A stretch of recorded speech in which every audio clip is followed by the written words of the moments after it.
இங்கே கோவிலுக்குள்ளே அரசியல் பேசக்கூடாது. ஆனாலும் வருகின்ற சட்டமன்ற தேர்தலில் அனைத்து இந்திய அண்ணா திராவிட முன்னேற்ற கழகம் தலைமையிலான தேசிய ஜனநாயக கூட்டணி தமிழ்நாட்டில் மிகப்பெரிய வெற்றி பெறும். காரணம் 5 ஆண்டு காலம் திமுக ஆட்சி மிக மோசமான ஒரு ஆட்சி. தமிழ்நாடு இதுவரை இது போன்ற ஒரு ஆட்சியை பார்த்தது கிடையாது. பெண்களுக்கு பாதுகாப்பு கிடையாது. பார்த்தாலும் மது, போதைப் பொருட்கள் வீதி வீதியாக, கிராமம் கிராமமாக, பள்ளிக்கூடம், கல்லூரி வாசலில் இந்த தலைமுறையை கிட்டத்தட்ட அழிக்கின்ற ஒரு சூழல் வந்திருக்கிறோம். இங்கே பார்த்தாலும் ஊழல் பிரச்சனை, நிர்வாகம் இல்லாத ஒரு சூழல், விளம்பரம் மட்டும் நடந்துகிட்டு இருக்குது. அதனால் மக்கள் இன்று ஆளுகின்ற திமுக மீது மிகுந்த கோபத்தில் இருக்கின்றார்கள். எங்கள் கூட்டணி பலமான ஒரு கூட்டணி. எங்கள் கூட்டணி எங்களுக்குள்ள நன்றாக புரிதல் இருக்கின்ற ஒரு கூட்டணி. எந்த குழப்பமும் கிடையாது, எந்த பிரச்சனையும் கிடையாது. அது மட்டும் இல்லை, எங்கள் கூட்டணிக்குள் கிளை அளவில் ஒருங்கிணைப்பு மிக சிறப்பான முறையில் நடந்து வருகிறது. திமுக கூட்டணி இன்னைக்கு குழப்பமான ஒரு கூட்டணி.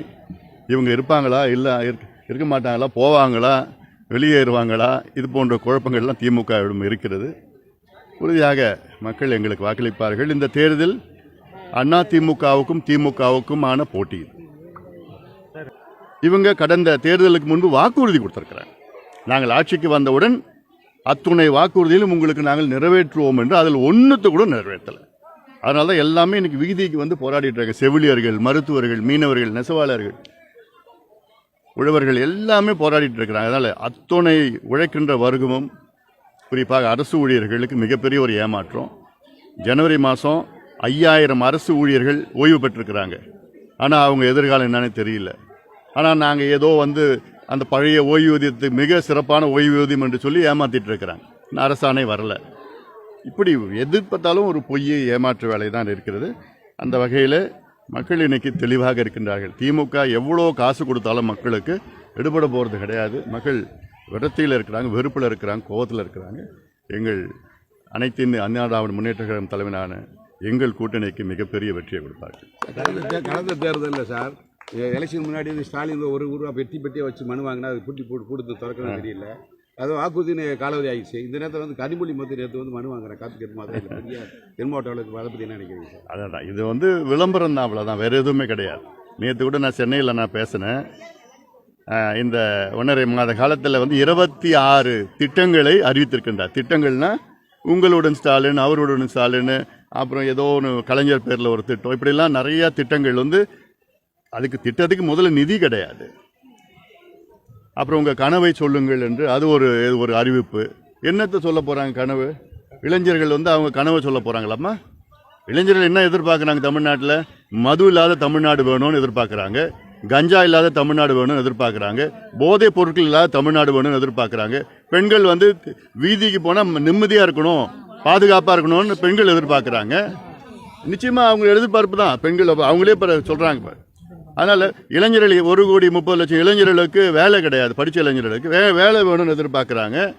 விவசாயிகள் அவங்க விளைபொருளுக்கு நல்ல ஒரு விளைச்சல் வேணும்னு, விலை வேணும்னு எதிர்பார்க்குறாங்க. எல்லாமே எதிர்பார்ப்பு இருக்குது. அப்புறம் உங்கள் கனவை சொல்லுங்க, என்ன கனவை சொல்ல போகிறாரு?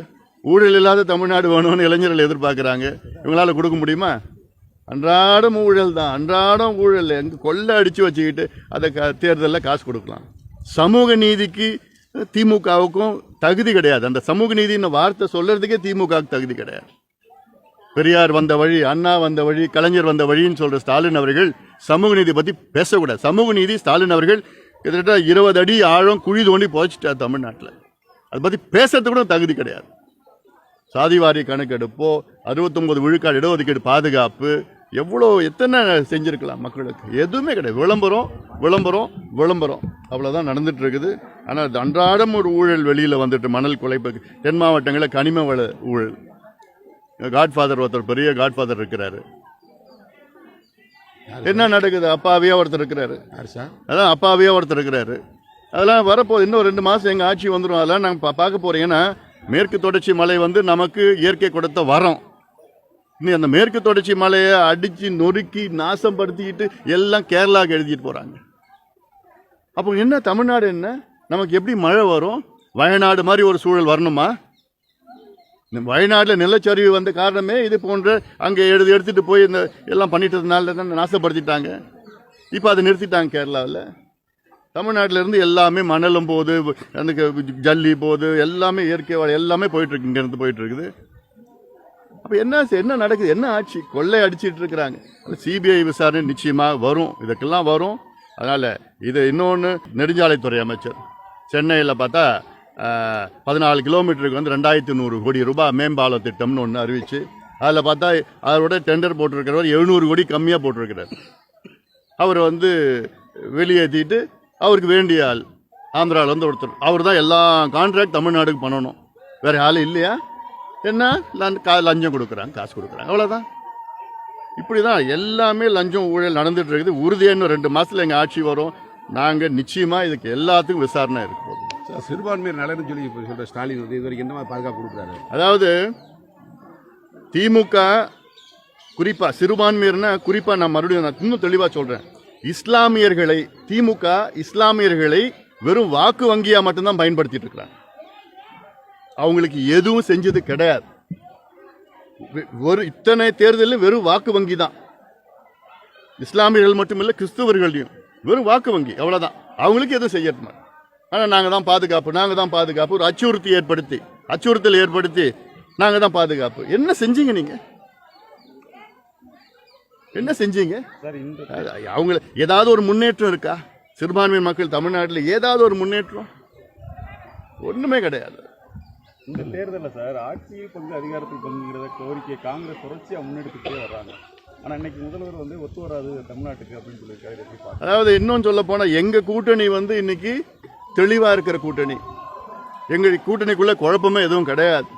எங்களுக்கு ஒருங்கிணைப்பு இருக்குது. ஆனால் அந்த கூட்டணியில் இப்போ நீங்கள் சொல்கிற மாதிரி காங்கிரஸ் வந்து ஆட்சியில் பங்கு வேணும்னு, அதிக எண்ணிக்கை வேணும், இப்படிலாம் குழப்பங்கள் இருக்குது. காங்கிரஸ் மட்டும் இல்லை, திமுக கூட்டணியில் இருக்கிற மற்ற கட்சிகளும் அதே நிலையில் தான் இருக்குது, குழப்பத்தில் இருக்கிறாங்க எல்லாம். அதனால் நாங்கள் எங்களுது வந்து எந்த பிரச்சனையும் இல்லை, சுமூகமாக இருக்குது. எங்களுக்கு நல்ல ஒரு அந்யோன்யமாக எங்கள் கூட்டணியில் நாங்கள் இருக்கிறோம். அதனால் நிச்சயமாக எங்கள் கூட்டணி மிகப்பெரிய வெற்றி பெறும்.